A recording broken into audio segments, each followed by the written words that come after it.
Olá, eu sou o pastor Roberto da Igreja Comunhão Cristã de Blumenau. Que alegria ter você conosco aqui no nosso canal. Essa mensagem foi preparada para edificar a sua fé e a sua vida espiritual. Assista, compartilhe e faça com que essa mensagem possa alcançar outras pessoas que você assim conhece. Glória a Deus, porque você está no melhor lugar que você poderia estar. Assim como Maria escolheu a melhor parte, você também escolheu o melhor lugar para estar neste domingo. Amém, amados? Glória a Deus. Eu fui incumbido de trazer uma palavra, meditei, orei, busquei, e o Senhor me levou a falar de um assunto, eu amo muito, falar sobre família. Glória a Deus. Se você quiser anotar o título dessa mensagem: Família, projeto de Deus. Já lá na criação, Deus tinha um projeto para a família. Embora o projeto de Deus tenha sido mudado no decorrer de cada ano, mas Deus tem um projeto e nós temos que viver segundo este projeto. Família é um assunto tão sério, que antes mesmo de existir uma família na face da terra, já existia uma família no céu. Deus Pai, Filho e Espírito Santo. Família é algo tão maravilhoso, e o diabo sabe disso. O diabo sabe. Por isso que ele investe tanto na família. Nós vivemos num tempo onde o diabo tem investido muito para destruir as famílias. E infelizmente ele tem conseguido. Ele tem conseguido destruir algumas famílias. Ele até tentou destruir a família do céu. Ele tentou destruir a família do céu, mas não conseguiu. Porque Deus é maior do que tudo. E além de ele não conseguir, ele foi lançado, foi expulso do céu. Está lá em Apocalipse 12, 7, 8, 9, por gentileza, se puder colocar ali. Apocalipse 7, 8, Apocalipse 12, 7 ao 9.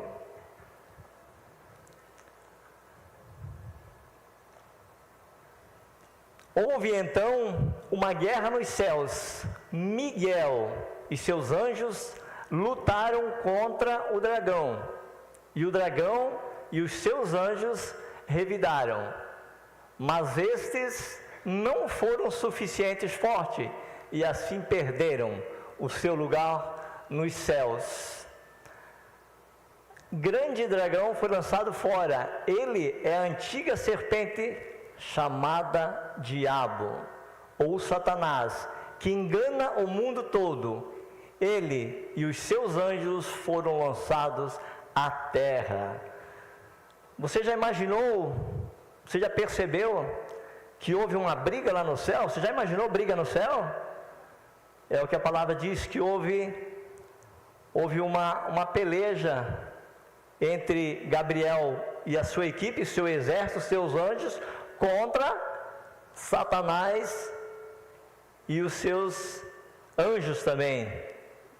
Mas quem venceu com certeza foi Gabriel. Eu não consigo imaginar uma briga de anjo. Eu não sei se era com espada, era com as asas mesmo, né? Eles tinham aquelas, era um anjo, não era que nem aqueles que a gente conhecia antigamente, cabelinho crespinho desse tamanho. Era uns anjão forte mesmo, de 4 metros, com aquelas asas grandes. Imagina você, uma briga, uma guerra lá no céu. E é o que a Bíblia diz que aconteceu. Mas mesmo Satanás sendo expulso do céu, sendo lançado por terra, ele não ficou satisfeito. E ele quis continuar estragando, continuar investindo nas famílias. Mesmo sabendo que ele é derrotado, ele continua. Nós podemos ver a primeira família na face da terra. Quem foi a primeira família na face da terra? Adão, Eva, Abel e Caim. O que aconteceu com a primeira família na face da terra? Abel resistiu a um assalto e foi morto? Não. Caim, seu irmão, assassinou Abel. Primeira família da face da terra, já aconteceu o primeiro assassinato. Qual foi o motivo? Inveja. A inveja levou Caim a matar Abel. Não vou ler a história toda, mas está lá em Gênesis, do 1 a 16. Você pode ler em casa toda a trajetória desta família. E mais à frente, lá no livro de Gênesis, do 37 em diante, também não vamos ler. Ali conta a história da família de Jacó. Só para você perceber como desde a criação o diabo continua investindo em famílias. Porque ele sabe, se ele destruir uma família, a família é o esteio da sociedade. Quando ele consegue destruir uma família, dá um estrago muito grande. Entra filhos, netos, isso dá realmente um estrago. E ele sabe as bênçãos que Deus tem para cada família da face da terra. Por isso que ele não concorda com isso, como ele já foi lançado do céu, e ele sabe que ele é um derrotado, então ele tenta destruir as famílias na face da terra. E aqui em Gênesis, nós todos conhecem a história da família de Jacó, que os irmãos dele, os irmãos de José, fizeram de tudo para acabar com José. Imagine a tristeza de Jacó quando os outros filhos chegam para ele: pai, José foi morto por uma fera destruiu José. Daí lá na frente a gente sabe que foi tudo uma armação dos irmãos deles. Qual o motivo que levou os irmãos deles a fazer isso com José? Inveja. Tem coisa, meu amado, que é melhor a gente ficar entre nós e Deus. Às vezes, muitas coisas a gente quer abrir para a família, dependendo da família, é melhor não. E de lá para cá, cada vez mais o diabo tem tentado destruir famílias, porque essa é a função dele: matar, roubar e destruir. E infelizmente ele tem conseguido. Eu estava buscando de Deus, eu preparei a ministração, coloquei vários versículos, vários tópicos, enviei para o nosso amado André, já pedi perdão para ele. Ele ficou na sexta-feira mandando, me ajudando até, colocou tudo bonitinho lá. Quando eu comecei a digitar, eu ia falar a respeito de algumas famílias aqui da Bíblia, famílias que foram destruídas, famílias bem-sucedidas, e eu senti de Deus, Ele falar para mim: para que falar dessas famílias? Fale da tua. Eu disse: Deus, mas a minha família, não estou falando da minha família, eu, meus filhos, a minha família, eu, meu pai, minha mãe e meus irmãos. Eu disse: Jesus, o povo vai ficar assustado quando eu falar da minha família. Mas eu resolvi falar da minha família. Agradeço ao André pelo empenho. Eu fiz ali uma bagunça santa. Tudo que ele fez não vai ser necessário, mas obrigado pelo empenho, André. Glória a Deus pela tua vida. E eu vou falar sobre a minha família. Talvez até eu vou quebrar um pouco o protocolo do culto, né? Não se assustem, né? Mas a maioria que já me conhece, a gente está aqui, eu e a minha família há 25 anos, não tem noção de como era a minha família, né? Como era a minha família. Vamos lá, apertem os cintos. Eu nasci no dia 15 de outubro. Eu vou falar o meu vocabulário, vou falar algumas palavras que só os antigos talvez vão entender, né? Vou falar o meu vocabulário. Eu nasci no dia 16 de outubro de 1960. Não tem vergonha de dizer a minha idade, nem parece, né? Parece um garotão de 30, 40 anos aí, glória a Deus. Eu nasci então no dia 16 de outubro. Só que no dia 15 de outubro, um dia antes, morreu um irmão meu. Não vou chorar. Morreu um irmão meu. Ele foi enterrado dia 16 de outubro, do dia que eu nasci. Minha vida já começou conturbada já desde o nascimento. Naquela época, a minha mãe, na hora, eles contavam que quando eles tiraram o caixãozinho dentro de casa, a minha mãe passou mal, ela estava grávida de 7 meses, e Joey veio ao mundo. Nasci de 7 meses, com 1,5 kg. Na época, não existia a tecnologia que tem hoje, não existia incubadora para terminar os 9 meses, no caso, não existia. E eu fiquei dentro de um saco de pena durante 2 meses.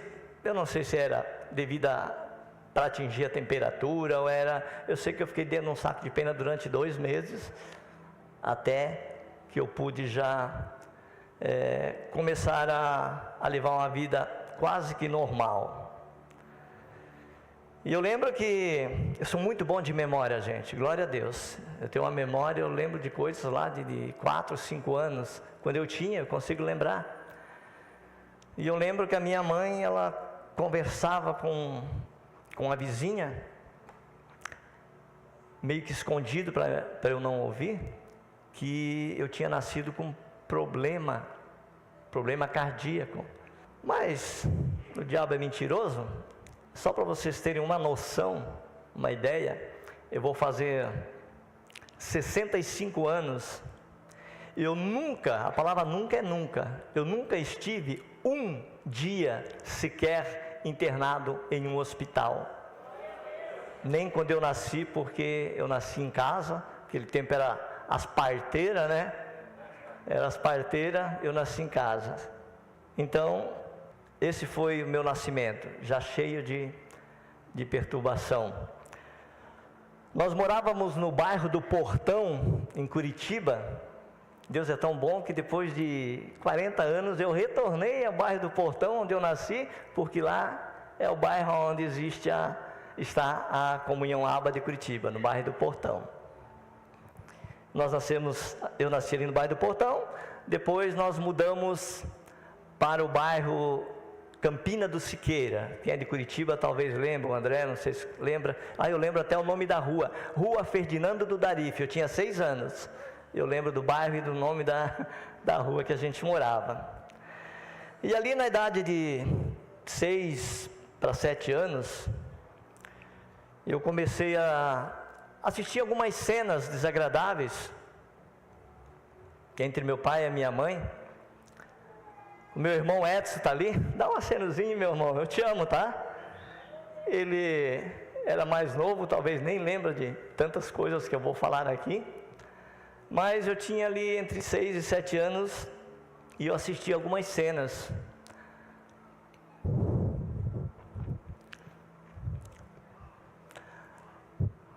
O meu pai bateu na minha mãe. Já trouxe, querida. Obrigado. Eu assisti cenas do meu pai batendo na minha mãe. E uma das cenas que ficou marcado foi um dia que meu pai pegou um machado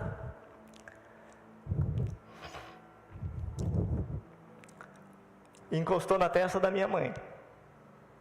Naquela época a gente era tudo pequeno, né? Eu tinha 6 para 7 anos, o meu irmão Edson acho que deveria ter uns 3 para 4 anos, a outra minha irmã uns 12, enfim, a mais velha deveria ter uns 14 para 15 anos.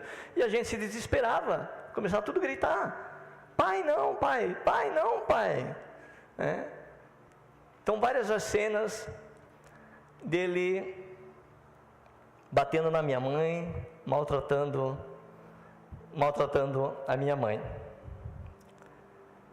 Interessante que ele, apesar da brabeza dele, era um homem um tanto violento, eu fui um que nunca apanhei do meu pai. Eu nunca apanhei do meu pai. Eu imagino que os anjos já estavam ali me guardando, né? As minhas irmãs já apanhavam, meu irmão Edson, nem vou falar. Mas eu nunca apanhei do meu pai. E em 1969, a minha mãe, de tanto sofrer, cansada já de tanto sofrer, ela trabalhava fora, né? De apanhar, e não tinha Jesus, ela foi embora. Ela foi embora com outro homem, foi embora para Santos, estado de São Paulo. Mas ela nos levou junto, não ficamos sozinhos não. Foi eu, meu irmão e as minhas 2 irmãs. Fomos para Santos. São Vicente e Santos é quase tudo uma coisa só. E nós íamos morar com a mãe desse meu então padrasto. Para nós era só alegria, né? Nossa, fizemos uma viagem, ganhamos roupa nova para poder viajar, aquelas calças de brincoringa. Alguém lembra? Glória a Deus, tem gente que está do meu lado. Aquelas calças de brincoringa, aquilo era ostentação. Fomos para São Vicente. Chegamos lá, na casa da mãe do meu padrasto, tivemos uma recepção. Ela olhou, estava no portão, eu me lembro assim com detalhes. Ela olhou: vocês não falaram que era só 3 filhos? Como é que agora tem 4? Essa foi a recepção que a gente teve. Mas enfim, ficamos ali por um tempo. E a mãe do meu padrasto era uma pessoa de posses. Ela tinha uma casa bonita na época. Ela tinha televisão, coisa que nós nunca tivemos na vida. Ela tinha geladeira, que nós também nunca tivemos uma geladeira. E só que na nossa idade, a curiosidade era demais, né? A gente mexia em tudo e olhava tudo, e ela era enfermeira de um hospital lá. E as minhas irmãs entraram no quarto dela, curiosas, né? Ela não estava, entraram no quarto dela e descobriram um monte de peruca. Aí elas descobriram que ela não tinha cabelo. E ela ficou sabendo disso. Ela ficou muito furiosa e mandou nós tudo embora. Todo mundo embora. Só que ela falou: meu padrasto e a minha mãe poderia ficar lá, mas nós, de jeito nenhum. Voltamos. Eu vou anotar, senão é muita coisa.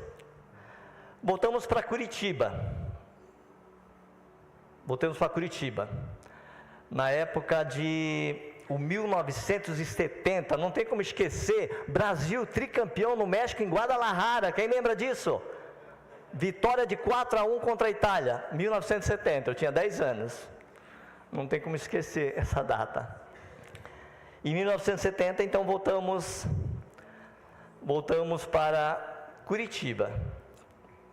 Só que o meu pai, quando ele descobriu que nós estávamos morando em Curitiba, terminou a paz. Ele era um homem bravo, violento, brigão, e nós não tínhamos mais paz, porque ele começou a perseguir principalmente o meu padrasto, e nós tínhamos medo, nós tínhamos medo de sair na rua, com medo de encontrar ele. Nós vivíamos uma vida miserável, pode-se dizer, até que nós filhos mesmo, apesar de pouca idade,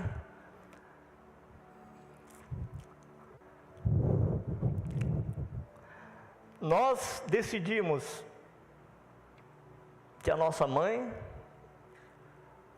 voltasse para São Paulo, voltasse para Santos, e nós iríamos ficar.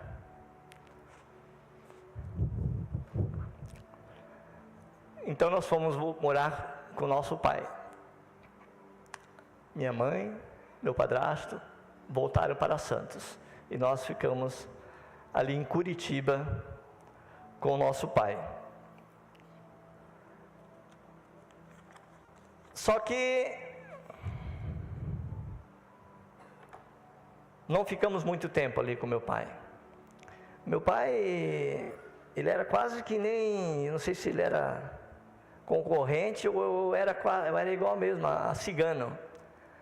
Eu não vou citar todos os bairros, todas as mudanças que nós fizemos, porque senão eu vou me prolongar demais. Mas meu pai não parava em lugar nenhum. Portanto, ele partiu com 81 anos e nunca na vida dele ele soube o que é ter um terreninho, uma casinha. Nunca. Sempre morando de favor, sempre pagando aluguel. E ali ficou eu, meu irmão, as minhas duas irmãs, e eu tinha uma irmã que ela já tinha casado, ela nem foi criada com nós, né? Ela nem foi criada com nós.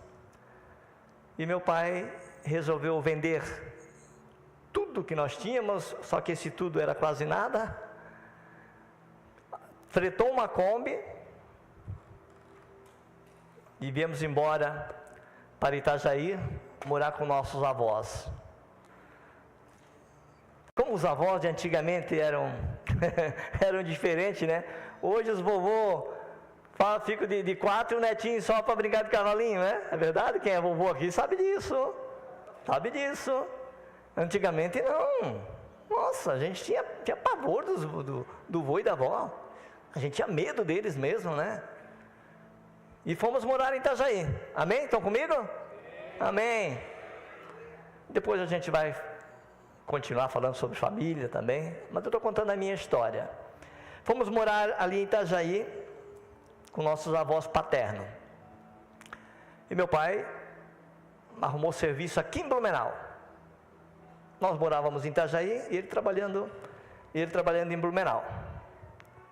Ficou dessa forma por algum tempo, até que ele encontrou um primo dele, aqui no bairro do Garcia, na Rua da Glória, e esse primo tinha um porão, morava em cima e tinha um porão, e meu pai alugou esse porão, para nós irmos morar lá. Trouxe o pouco que a gente tinha, e fomos morar nesse porão. Moramos ali alguns meses, e a filha desse primo do meu pai tinha uma filha, uma mocinha de mais ou menos 14, 15 anos, e era a mesma idade que uma das minhas irmãs tinha, 14 para 15 anos, adolescente, entrando para a juventude, e as duas um dia fecharam o tempo, bateram boca, não lembro porquê, mas as duas brigaram. Quando meu pai chegou do serviço, meu primo já chamou meu pai lá em cima, e contou a história, e disse para ele, ó, vocês vão ter que arrumar um outro lugar para vocês ir morar, porque eu não quero mais vocês aqui. Mas meu pai era uma pessoa que, sabe aquele ditado, pavio curto?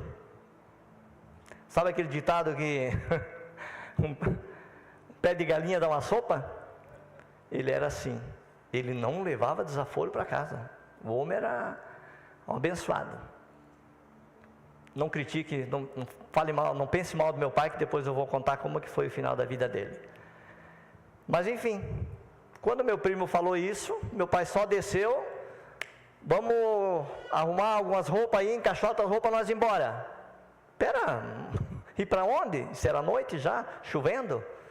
eu vou pedir uma pousada lá na casa era uma tia dele. E eu lembro que naquele mesmo dia, eu caí um tombo de uma escada, eu dei um corte aqui, ó, eu tenho uma cicatriz aqui ainda.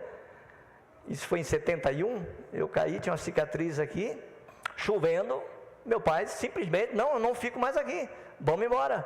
Eu lembro que ele me pegou no colo, que eu estava machucado, inchado, com um galo desse tamanho. Fomos lá para a casa dessa tia dele. Levamos algumas roupas e as tralhas que a gente tinha, ficou lá ainda para ir buscar. No outro dia, não tinha como levar à noite, com chuva. Ficamos lá no Garcia, passamos aquela noite. E no outro dia meu pai saiu para procurar então um lugar para a gente morar, porque nós não tinha como ficar ali junto com aquela minha tia ali, nós nos agregados em 5 ali. E ali ele encontrou um senhor, um grande amigo dele, que eles se conheceram lá em Curitiba. E esse senhor tinha um sítio, morava em Gaspar Alto, mais preciso, em Gaspar Alto. E meu pai contou a história para ele, e ele disse: eu vou levar vocês para morar comigo. E foi o que ele fez. Ele tinha um caminhão, pegou as tralhas que a gente tinha, fomos para o Gaspar Alto. Inclusive em Gaspar Alto Central, foi fundada a primeira igreja adventista do Brasil. Bem interessante. Fomos para lá. Chegamos lá, não tinha onde morar. Ficamos praticamente uma semana ou 10 dias junto com essa família. Só que essa família tinha o pai, a mãe e mais 10 filhos. Eles eram em 12. Chegou mais 5 agregados, 17. Nós ficamos mais ou menos uma semana, 10 dias, em 17 naquela casa. Eu recordo que, como as coisas mudam, né? Ninguém comia na mesa com os adultos. As crianças eram no chão e cada dois comia num prato só. Era um pratinho, um sentava lá, outro aqui no chão e comia. Acredite quem quiser, não se escutava um pio. Faça isso hoje para ver. Tente. E nós ficamos ali até que tinha um paiol. Para quem não sabe o que é paiol, é um rancho então, de milho, onde eles guardavam o milho. Aí eles foram ajeitar aquilo ali para a gente morar. Meu pai fez 2 camas, que nós não tínhamos. Ele fez uma mesa, um banco, fez um fogão a lenha. A única coisa que a gente trouxe de Curitiba era um fogão a gás, mas ninguém tinha nem botijão também, não adiantava de nada. E lá também nem tinha gás. E uma máquina de costura. Foi o que ele trouxe de móveis de Curitiba. O restante ele mesmo fez. Fez os colchões de palha. Colchão de palha, que em vez de quando tinha que dar uma batida, porque senão a palha ia tudo para um lado só. Então a gente tinha que... Os mais antigos sabem o que eu estou falando. E a gente tinha também coberta de pena, que também, às vezes a pena ia tudo para um lado só, caía. Mas enfim, vivemos ali algum tempo trabalhando na roça. Saímos de Curitiba, de Santos, fomos trabalhar na roça. Fomos para trabalhar na roça. Ali fiquemos por algum tempo. Só que era precária a situação. Tinha um engenho tocado a água ainda, engenho de madeira, e aí 17 pessoas vivendo só daquele engenho. Tocada a água, quando dava seca, a serra levantava, depois de 1 hora ela baixava, porque a roda não conseguia rodar por falta de água. Foi onde meu pai resolveu ir para Itajaí. Voltou para Itajaí para trabalhar lá em Itajaí. E nós ficamos morando ali no Gaspar Alto, nós 4, eu, meu irmão e as minhas 2 irmãs. Não passamos fome, porque nós plantamos uma roça de 3.000 pés de aipim. Gente, eu fiquei alguns anos, não podia nem enxergar aipim na minha frente. Nós comíamos aipim de manhã, ao meio-dia e à noite. 3 vezes por dia. Era só o que nós tínhamos. E eu, às vezes eu ia pescar uns carazinhos, as piavas, tinha um ribeirão lá, eu ia pegar uns peixinhos daquele para comer com aipim, né? Para não comer o aipim puro. Ficamos ali por algum tempo, até que meu pai resolveu levar nós para Itajaí. Nesse meio tempo, uma de minhas irmãs casou-se com o filho deste senhor que levou nós. Ela não está aqui, né? É a mãe da Jaque.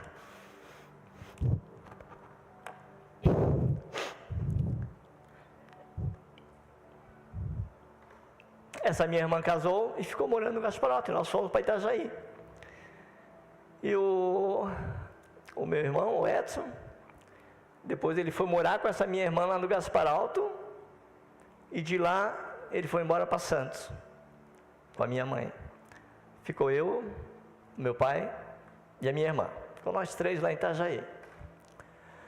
A minha irmã, mãe da Jaque, ficou grávida, nasceu meu sobrinho, e a minha irmã, que morava com a gente lá em Itajaí, disse que eu vou para lá, vou ficar um tempo lá para cuidar dela, vou ficar uns dias lá cuidando dela. E veio para o Gasparotto, ficou aí meu pai em Itajaí, e ela veio para o Gasparotto.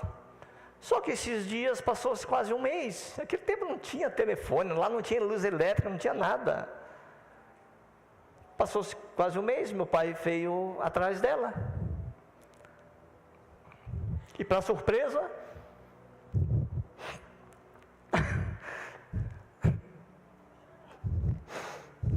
ela tinha ido embora para Santos.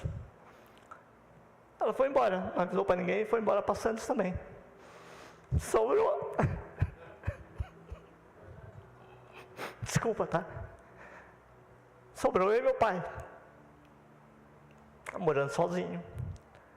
Eu tinha, na época eu deveria ter uns 14 anos, mais ou menos. Ficou nós dois ali, morando sozinho, ali em Itajaí.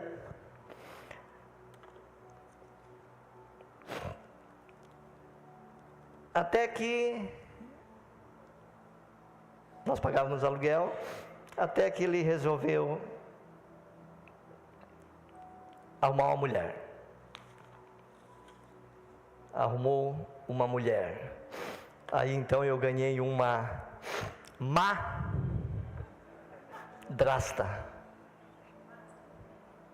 Essa era uma madrasta.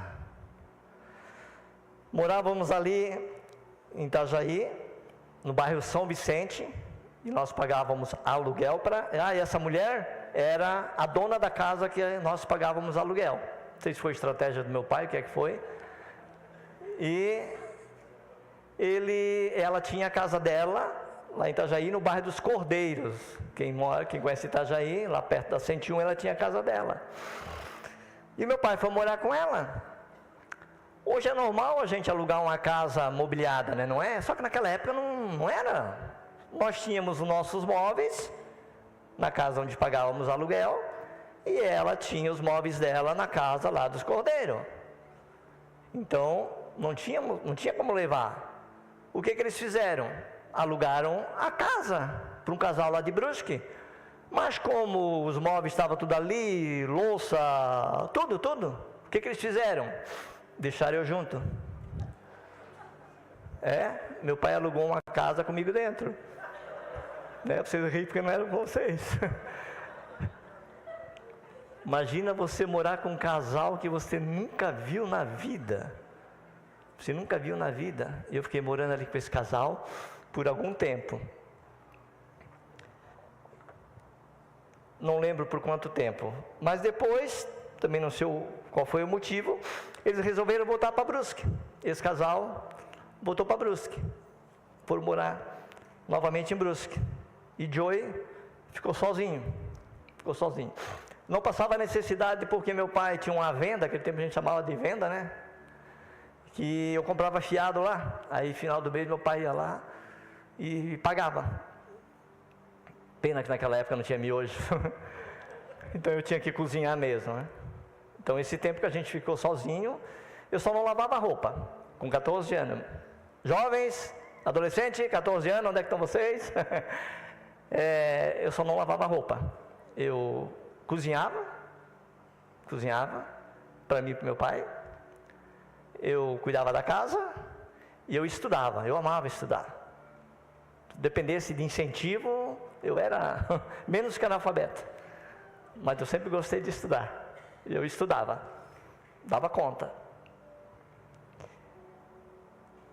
Então, um tio meu, eu morava no bairro São Vicente, naquela época, hoje é uma cidade, mas naquela época era um lugar, gente, pensa num lugar perigoso, droga, prostituição, briga, era direto.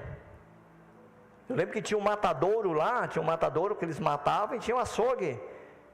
E às vezes, não sei se eles erravam a lambada no boi e o boi fugia para o bairro, daí eles parecia que era aquele toque de recolher. Eles avisavam para as pessoas que tinham boi solto, ninguém saía na rua. Então era um lugar bem, bem perigoso mesmo. E um tio meu falou para o meu pai, disse, olha, se o juizado de menor descobrir que o teu filho está morando sozinho aqui, eles vão levar ele e tu vai se incomodar. Aí o que aconteceu? Meu pai e a minha madrasta começaram a mandar um filho dela, ele deveria ter 19 para 20 anos, para ficar à noite lá. Então ele trabalhava e à noite ele ia para lá, só que tinha uma condição, eu tinha que fazer o café e alguma coisa para ele comer quando ele chegasse ao serviço, mas para mim não interferiu em nada, porque eu já tinha que fazer para mim mesmo. Aí eu lembro que eu ganhei uma calça preta, boca de sino. Quem é do tempo da boca de sino aqui? Meu Deus, larga assim, ó, podia andar descalço que ninguém sabia o que tinha por baixo, era ostentação. Eu ganhei uma calça daquela,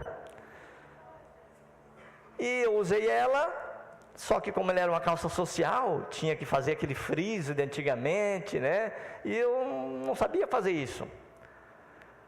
Aí tinha uma vizinha que a filha dela morava ao lado da casa do meu pai, com a minha madrasta lá nos Cordeiros. Aí eu peguei aquela calça, embrulhei, levei lá, pedi para a vizinha, a senhora pede para sua filha levar isso aqui e entregar para a minha madrasta, para ela lavar para mim e passar porque eu não dou jeito? Não, tranquilo, beleza, levou. Cabo de uns 3 dias mais ou menos, eu vinha da escola, a vizinha chamou, ô Jorge, a tua calça já veio. Oh, beleza, obrigado, estava no mesmo embrulho que eu mandei, peguei a calça, feliz da vida, cheguei em casa, abri aquele embrulho, tinha um bilhete. Sua mãe mora em Santos, leva a tua calça para ela lavar lá. A calça foi do mesmo jeito, voltou do mesmo jeito que foi. Pensa num homem brabo. Mas olha, fiquei muito triste, muito triste. Não tinha celular, não tinha como mandar um WhatsApp daquele bem abençoado, não tinha nada. Fiquei esperando o filho dela chegar para descarregar nele, né? Era a única opção que eu tinha naquela hora. Daqui a pouco ele chegou, ele olhou, não lembro se ele ficou sabendo antes. Só sei que ele olhou, ele viu eu já meio azedo, e viu que não tinha café, ele foi fazer café. Ele foi fazer café. Quando ele estava fazendo café, eu contei a história que aconteceu da calça. Com certeza eu não chamei a mãe dele de querida, porque ele pegou uma colher de água fervendo, eu estava sem camisa e jogou em mim. Aí eu me queimei, saí dali, era noite, peguei a bicicleta dele mesmo e eu ia lá na casa do meu pai. Só que como eu tinha que passar num lugar bem, bem perigoso mesmo, eu fiquei com medo e voltei,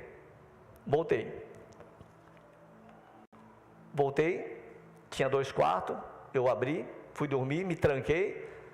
Então, depois que aconteceu isso, meu pai separou-se definitivamente dela.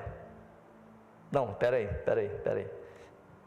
Deixa eu contar, eu antecipei um pouco. Antes dele separar, ele morava nos Cordeiros, eu morava no São Vicente.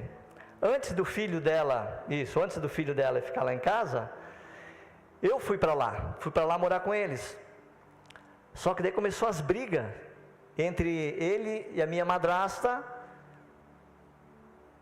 por causa de mim e por causa dos filhos dela. Ela tinha 3 filhos e cuidava de um neto. E sempre sobrava para mim. Tudo era comigo. Meu pai não estava em casa o dia inteiro. Eu lembro que à noite eles acabavam de comer, acabava a janta, eles se levantavam, iam para frente da televisão, assistiam a novela. Selva de Pedra, quem assistiu aqui? Não precisa ter vergonha não. Você sabe que eu lembrei que hoje que Selva de Pedra, o ator principal, que era Francisco Oco, ele era crente, ele batia tambor, não sei se vocês lembram, ele batia tambor na praça e cantava glória, glória, aleluia. Selva de Pedra. Eles iam para lá assistir novela e Joy ia lavar a louça. E isso começou a criar atrito entre ela, porque o meu pai queria me defender e ela queria defender os filhos. Até que chegou um belo dia, ele disse, vou embora. A nossa casa, onde nós morávamos, onde eu morava sozinho, estava lá fechada, com os móveis dentro. Ele resolveu ir embora. Jorge, vai lá, chama um táxi para nós ir embora. Lá foi o Jorge lá, chamei um táxi. O táxi veio, ele já tinha arrumado algumas roupas, porque a gente só tinha roupa naquela época. Aí ela gritando na janela com ele no portão gritando com ela. Era aquele escândalo, né? E eu acrocadinho lá no banco de trás do táxi. Pegávamos um táxi, voltava e íamos morar lá em São Vicente. Não dava 3 dias. Ele começava, pois é, né? Poxa, estava bom nós voltar para lá, né? Voltávamos para lá. Voltávamos para lá, não durava 15 dias, fechava o tempo de novo. Jorge, vai lá buscar um táxi. E aquele tempo tinha um ponto de táxi ali na Beira Rio, ali em Itajaí, que me parece que só tinha 2 táxis, e um nunca estava lá. E eu peguei por 3 vezes, quer você acredite ou não, o mesmo taxista. Porque eles separaram 3 vezes. Íamos para São Vicente, ao cabo de 3 dias ele queria voltar. Aí na quarta vez, eu falei para ele, pai, se o pai quer voltar, volta. Eu não vou. E fiquei, e ele não se importou muito não. Ele voltou para morar com ela, e eu fiquei ali morando sozinho. Fiquei ali morando sozinho. E naquela época, antes de a gente voltar para São Vicente, só o meu pai trabalhava. A vida era difícil, só ele trabalhava. Aí ela resolveu, a minha madrasta, né? Se fosse boa, seria boadrasta, né? Ela resolveu fazer pastel e bananinha para vender. E eu e o filho dela saímos a vender. Gente, eu tinha uma vergonha quando encontrava alguém da escola, porque era um cestinho, hoje não se vê mais isso. Era um cestinho, com alcinha, botava aqui e saía gritando pela rua. Pastel e bananinha! Saía. Quando eu via alguém da escola, eu ficava com vergonha. Mas vendia tudo. Eu lembro que ela colocava às vezes 2 pastel a mais para mim comer, e eu não comia, eu vendia para comprar aquele sorvete esquimó. Até hoje eu amo, o melhor sorvete. O dia que eu for lá na sua casa, pode me trazer um sorvetinho daquele esquimó. Eu preferia comer o sorvete do que comer o pastel. Aí foi quando houve que eu fiquei sozinho, foi quando eles começaram a mandar o filho dela ficar lá, foi onde aconteceu essa história da calça, enfim.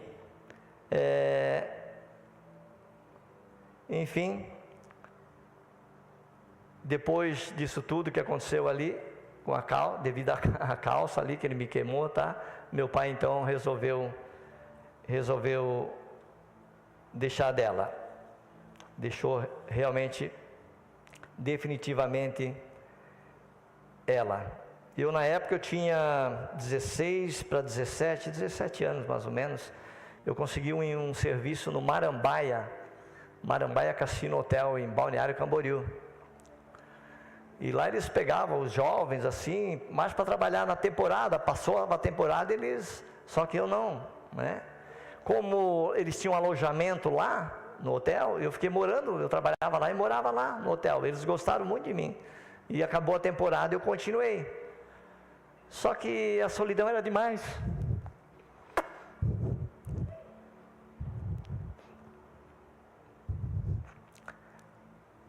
Não tinha minha mãe, não tinha meus irmãos. Vivia sozinho. Fazia uns 2 para 3 anos que eu não tinha mais notícia da minha mãe. Eu resolvi escrever uma carta.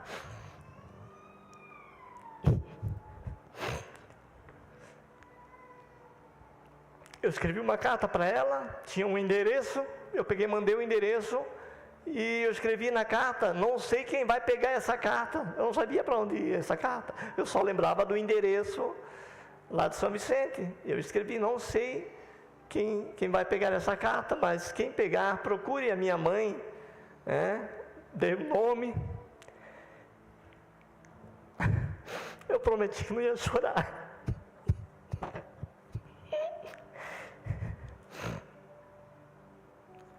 Deu o meu nome e diga para ela vir me buscar. E foi o que aconteceu. Ela veio me buscar, fui para Santos, lá já estava meu irmão,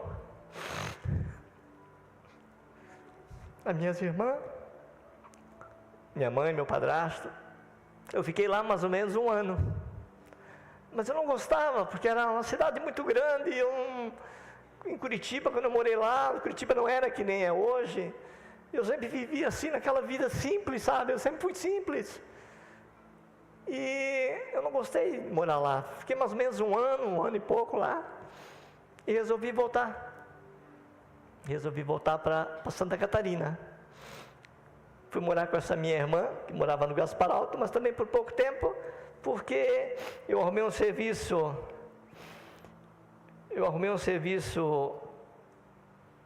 aqui em Blumenau, e fui morar no bairro Fortaleza, onde eu encontrei essa pedra preciosa, mais preciosa do que o ouro de Ofir. Eu encontrei ela, nos casamos, e o meu pai arrumou uma mulher. Essa era uma boa-drasta. Ele deixou dessa e arrumou uma mulher que cuidava muito bem dele, né? Uma mulher maravilhosa, gostava muito dele, só que ela adoeceu, e meu pai naquela época já estava com uns 80 anos já, e ele tinha vários problemas nos ossos, né? Ele tinha muita dificuldade de andar, e a mulher dele, né, essa boa-drasta, ela não tinha mais condições de cuidar dele, e ela pediu para que a gente trouxesse ele, mas a gente também não tinha condições de cuidar dele. Ele não andava, ele precisava quase que 100% de ajuda. Onde é que ele foi parar? Eu fui buscar ele lá em Itajaí e levei para a casa de repouso da Dalva.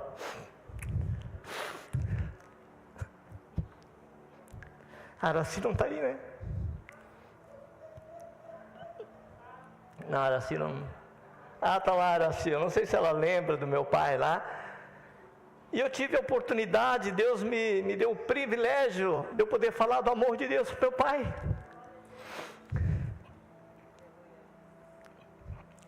Ali ele pôde confessar Jesus.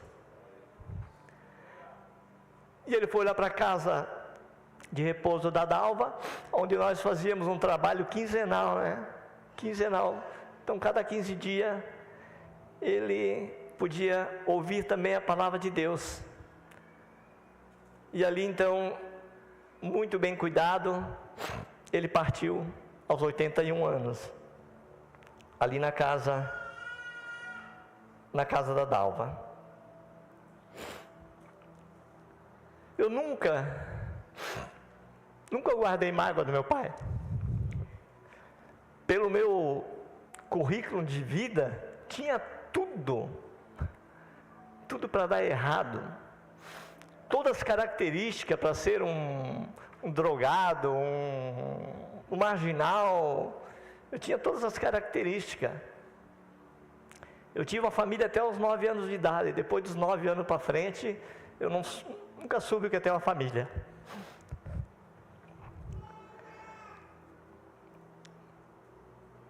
Então meu pai aos 81 anos, ele partiu, ali na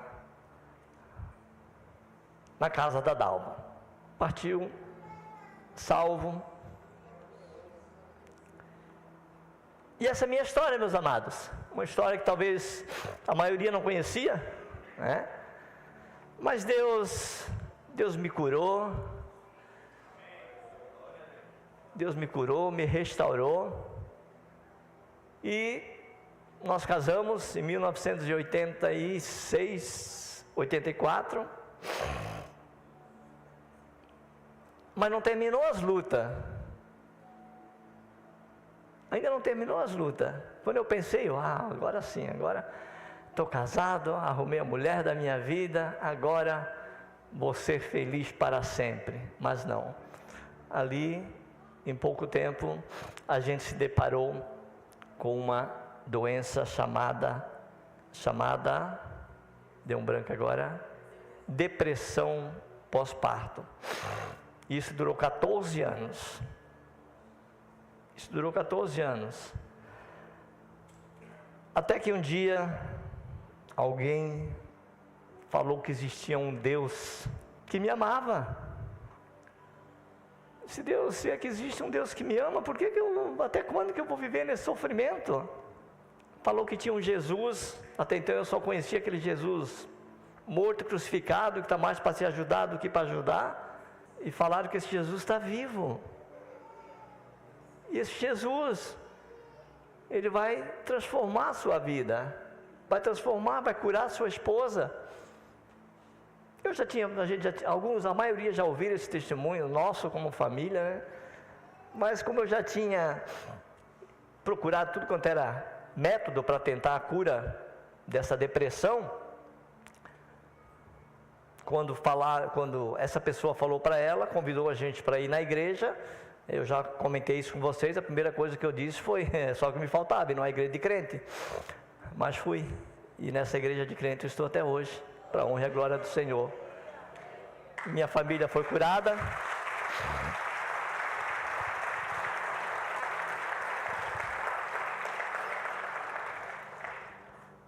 Deus curou a minha esposa. Hoje nós temos uma família maravilhosa, totalmente ao contrário daquela família biológica que a gente tinha, que era meu pai, minha mãe e meus irmãos. Eu resumi, se eu for contar tudo em detalhe, desde que eu nasci até que eu conheci Jesus, a minha filha, a Daniela, pede para eu escrever um livro.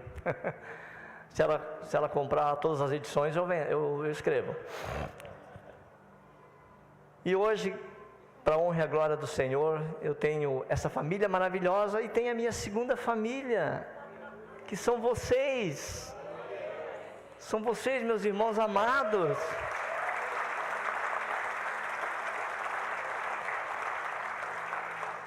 Lá em Efésios 2,19, vou ler mais um versículo, né? Hoje a gente leu pouco a Bíblia, né?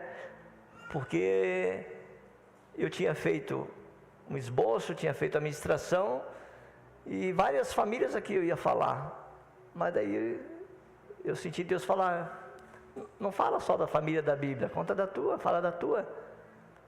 E foi o que eu fiz. E lá em Efésios diz assim: assim já não sois estrangeiros e peregrinos, mas concidadão dos santos, e sois da família de Deus. Então, quer você queira ou não queira, você é meu irmão. Quer você me aceite ou não, você é meu irmão. E eu amo cada irmão. Nós somos filhos do mesmo Pai, que é o Deus Todo-Poderoso. O que eu quero dizer com isso, meus amados? Família é um projeto de Deus. Curta a sua família, viva em paz com a sua família, valorize a sua família, que hoje o mundo tem disturpado tanto essa palavra família. Valorize. Filhos, jovens, adolescentes, honre seu pai e sua mãe. Adolescentes, pare de reclamar daquilo que o papai e a mamãe botam na mesa. Imagina você comer aipim 3 vezes por dia durante não sei quanto tempo. Agradeça a Deus. Ai não, cebola eu não gosto. Desculpa, tá pastor. Não estava no script. Tem como cortar essa parte? Cebolinha, eu quis falar cebolinha verde. Eu quis falar cebolinha verde, né? Aquele temperinho que você capricha tanto e eles começam a reclamar. Então, meu amado, nós temos que valorizar. Nós não podemos aceitar que o diabo venha destruir aquele projeto que Deus fez lá no início já para a nossa família. Nós não podemos aceitar, nós temos que levantar contra. Na minha família não vai acontecer. A gente vê hoje o dinheiro, a ganância, destruindo famílias. O que eu acho interessante é que, além de nós sermos filhos de Deus, nós somos co-herdeiros, nós somos herdeiros de Jesus. E essa herança é igual para todo ele. Imagina se fosse diferente. Ele vai ganhar uma coisa melhor do que o outro, lá no céu ele vai pegar um lugar melhor do que esse, né? Mas não, a herança que nós vamos receber de Cristo, que já está em nosso acesso, é igual para todo ele, não tem diferença. Não é que nem a herança do mundo, que se um ganha um carro melhor do que o outro, pronto, acabou-se a família. Eu quero aproveitar, falamos sobre família, contei como era a minha família, e eu quero orar pelas famílias com certeza. Só que para isso eu quero chamar a minha família. Então essa família que Deus me deu não tem nada a ver com a minha família lá no passado. Então hoje eu valorizo essa família que Deus me deu. E faça o mesmo. Abrace mais, beije mais. Seja chato de tanto elogio. Faça isso. O tempo passa, o tempo voa. E a gente acaba perdendo a essência do que é uma família, do que é uma família biológica. Como queria, no passado, poder ter uma família, sentar à mesa, coisa simples, não precisava muita coisa, comemorar uma festa, mas não, sempre briga, sempre tribulação. Então, meu amado, se você tiver oportunidade, visite, beije, faça isso hoje. O amanhã pertence a Deus. Não perca essa oportunidade, meu amado. Eu quero orar nesse momento pelas famílias que aqui estão. Minha família vai estar abençoando também a sua. Pai Celestial, eu te louvo, Senhor. Se você quiser se colocar de pé, por gentileza, pode se colocar. Pai Celestial, eu te louvo, Senhor, eu te agradeço, Senhor, por cada família aqui representada, Senhor. Pai, eu coloco cada família, Senhor, que o diabo destruiu, Senhor, diante de Ti, Senhor. Pai, que cada família venha a ser restituída, Senhor. Pai, que haja mais unidade, Senhor, entre as famílias, Senhor. Pai, eu oro, Senhor, para aquelas crianças, Senhor, que têm sofrido tanto, Senhor. Têm sofrido, inclusive, abuso sexual, Senhor. Pai, eu oro por essas crianças, Senhor. Eu coloco elas diante de Ti, Senhor. Tantas crianças sendo maltratadas, não fora de casa, mas dentro de casa. Pai, eu oro por essas crianças, Senhor. Vem com a Tua graça, com o Teu favor, Senhor. sobre cada filho, sobre cada filha, Senhor. Pai, em nome de Jesus. Pai, eu oro por essas mulheres, Senhor, que tanto tem feito, Senhor, tanto tem feito para os seus filhos, tanto tem feito para o seu esposo, e elas têm sofrido tanto.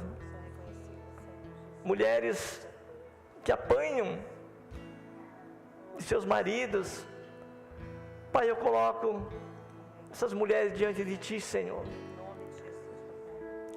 Pai, eu oro por aquelas mulheres que levantam 4, 5 vezes à noite e vão na janela ver se o seu filho já voltou, porque elas não sabem onde eles estão. Pai, eu oro por essas mulheres, Senhor. Pai, eu abençoo a vida delas, Senhor. Pai, obrigado por cada família que está aqui neste lugar, Senhor. Fortalece a cada um, Senhor. Fortalece, Senhor. Restaura, Senhor, aquela família que precisa ser restaurada, Senhor.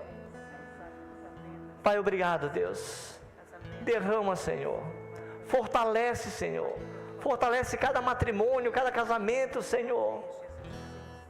Pai, que nenhum homem, nenhuma mulher venha esquecer das palavras que disseram um dia, até que a morte os separe.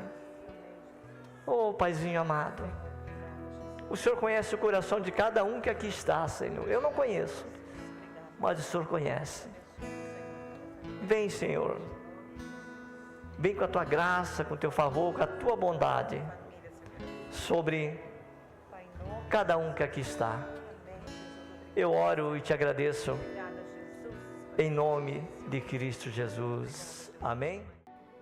Que bom que você esteve conosco até aqui. Se esta mensagem edificou a sua vida, gostaria de convidar você a fazer uma oração convidando Jesus Cristo para ser o seu Senhor e o seu Salvador. Diga assim comigo: Senhor Jesus, eu Te agradeço porque lá naquela cruz Tu morreste pelos meus pecados.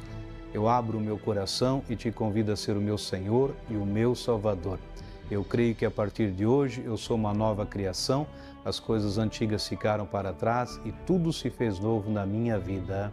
Amém. Se foi essa a sua primeira vez que você orou e você quer deixar algum comentário, temos as nossas mídias sociais para que você possa entrar em contato conosco. Será uma honra poder conhecer você melhor. Permaneça abençoado.